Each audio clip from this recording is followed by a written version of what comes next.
I was once told that walking through a doorway could cause someone to forget even the most precious memories they had. Memories of good, memories of bad, memories of love and of loss, all tucked away neatly, stored like the worn-out blankets that were kept to dress the rainy days and bad habits that happen from time to time. Or what it felt like to rest your head on a friend's shoulder that still carries with it the creases from where you last placed your heart.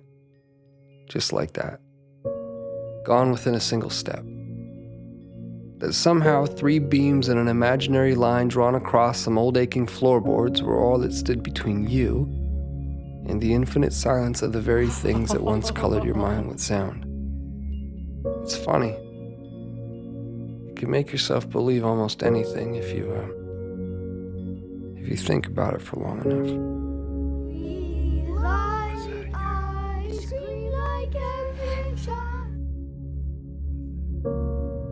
I was once told that the love I felt beating inside my chest was nothing more than my mind playing an unfair trick on my heart. And like a pair of dice dancing along the uneven pavement, their fate, much like yours or mine, had already been decided. That even the cracks that drew their faults between 2 opposing sides could not escape a fate that was always destined to be sealed. To think that someone could actually believe that the swelling tides of my heart were no more than an anxious highway of ins and outs anchoring my imagination to the castles I've been building in the sky. Well, maybe they are the crazy ones. Then again, I have been known to misplace my hope in the way things fall. And if I had to confess, there stands a greater chance that I've all but lost my mind in here.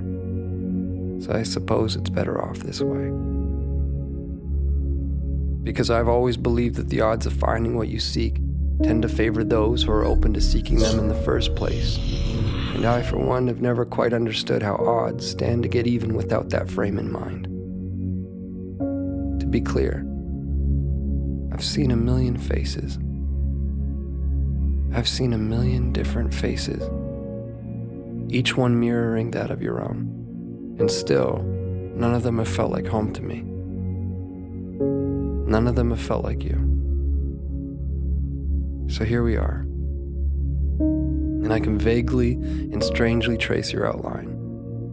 I can remember what it felt like to hold you. I can remember what it was like to stare blindly into your eyes for what felt like an eternity. How could I forget that? I could never forget that. I could never forget you.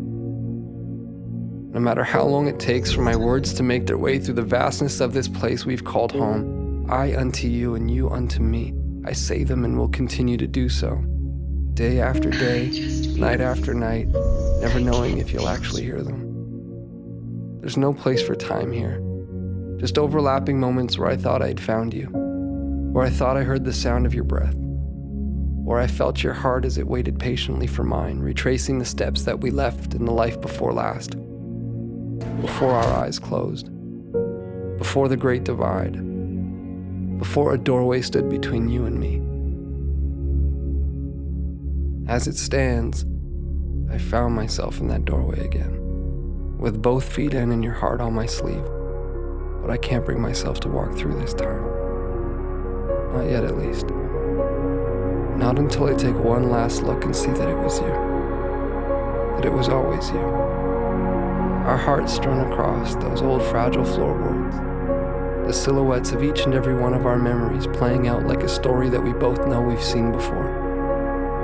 I remember now. This was where I first found you. And beyond those closed doors, I will find you again. My love, I will find you.